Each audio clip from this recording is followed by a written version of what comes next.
Steal away, steal away, steal away to Jesus. Steal away home.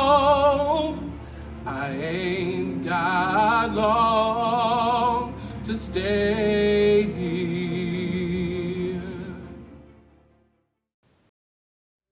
Harriet Beecher Stowe grew up hearing her father preach against slavery. He supported the colonization movement and the creation of a Liberia as a new home for freed slaves. Later, Stowe and her husband Calvin assisted runaway slaves in reaching Canada and heard their stories firsthand. The Fugitive Slave Act in 1850 hardened Stowe's resolve to fight against slavery. The original fugitive slave law in 1793 had made it illegal to give aid to runaway slaves. However, that law left responsibility for enforcement to the states. Northern states and their citizens were not required to assist in capture of runaways, and as a result, fugitive slaves could live in relative freedom once they reached the North. Under the new law, however, all fugitive slave cases would be handled by federal officials. Any federal marshal who did not assist in the capture of a runaway slave would be subject to a fine of $1,000. Any person aiding a suspected fugitive slave faced a similar fine and up to 6 months imprisonment.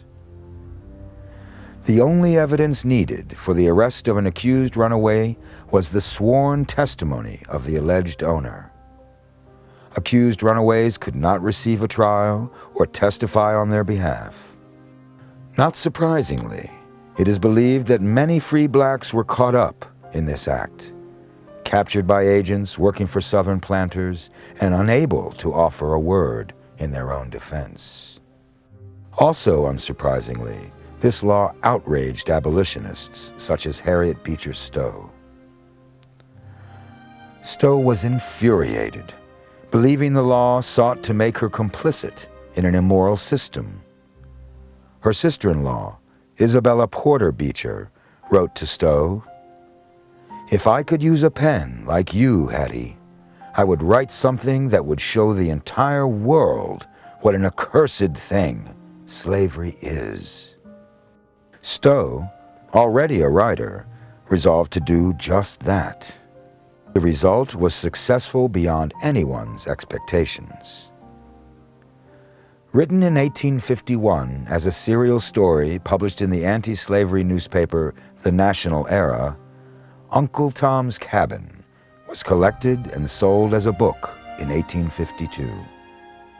It sold 300,000 copies within a year and 2 million in 2 years. Telling the story of slaves suffering under, escaping from, and dying in slavery, Stowe's book spread her own outrage into the hearts and minds of millions of readers. The story of the young slave mother. Eliza's escape from a slave trader captured the imaginations of her readers. Stowe later explained that, "I wrote what I did because as a woman, as a mother, I was oppressed and brokenhearted with the sorrows and injustice I saw. Because as a Christian, I felt the dishonor to Christianity. Because as a lover of my country, I trembled at the coming day of wrath." Legend has it that when Stowe met Abraham Lincoln, he joked that she had helped bring that day of wrath, saying, "So you're the little lady whose book started this great war." That little lady was not the only opponent of the Fugitive Slave Act, and despite the law, many slaves still managed to escape, and many ordinary citizens risked their own freedom to help them.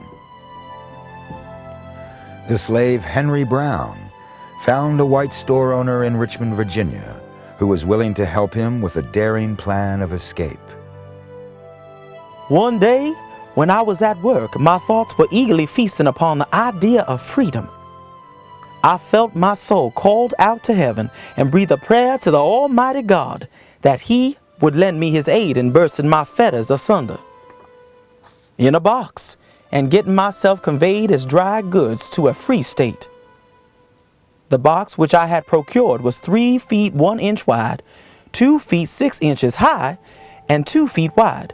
And on the morning of the 29th day of March, I went into the box, having previously bought 3 gimlet holes opposite my face for air, and provided myself with a bladder of water, both for the purpose of quenching my thirst and for wetting my face, should I feel getting faint.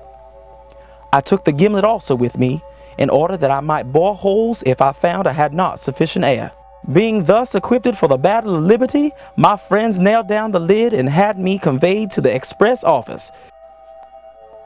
Often along the journey, Brown's box was packed upside down. I was only 27 hours in the box, though traveling a distance of 350 miles.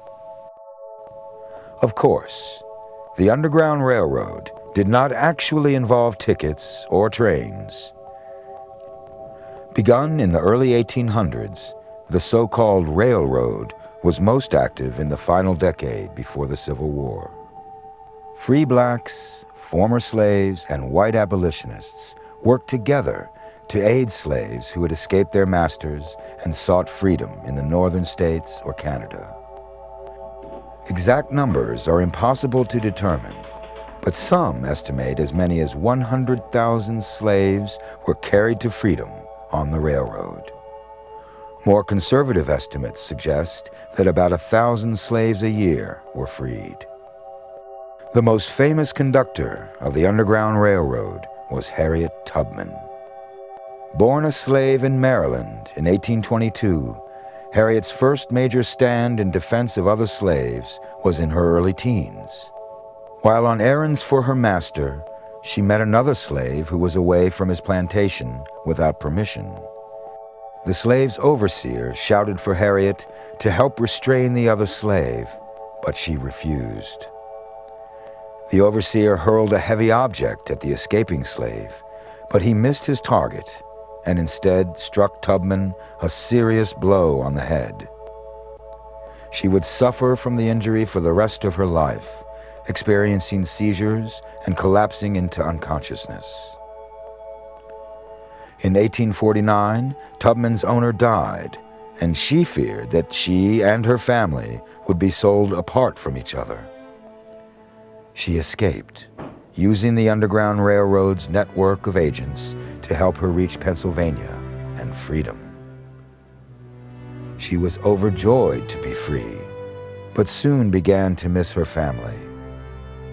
I was free, but there was no one to welcome me to the land of freedom. I was a stranger in a strange land, and my home, after all, was down in Maryland, because my father, my mother, my brothers and sisters and friends were there. But I was free, and they should be free. Not long after Tubman's escape, the U.S. Congress passed the Fugitive Slave Act of 1850, making both escape and continued freedom more difficult. Before the end of that year, Harriet Tubman made her first trip back south to rescue her niece and her young children from slavery in Maryland. Working with fellow abolitionists in the Underground Railroad, Harriet would make about 20 such trips over the next 10 years, leading 300 slaves to freedom. At times, slaves in her charge, or passengers as she called them, would sometimes become overwhelmed with fear of what would happen if they were caught. Tubman would raise the rifle she carried with her and make it absolutely clear. You'll be free or die. Tubman's exploits did not go unnoticed in the South. Southern planters put a bounty on her head of $40,000, dead or alive.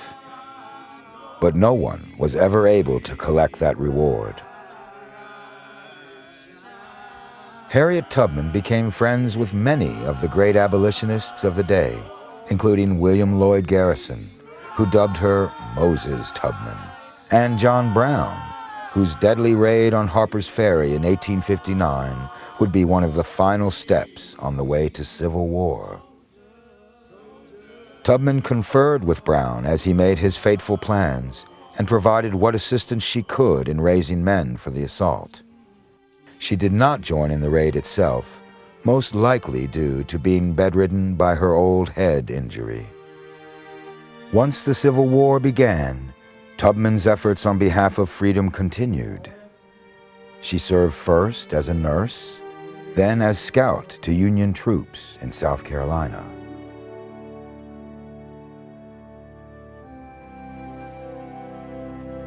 Thanks for watching. If you'd like to help us produce more compelling historical content like this, please like, comment below, and share this video with fellow history buffs. And of course, be sure to subscribe to help keep history happening.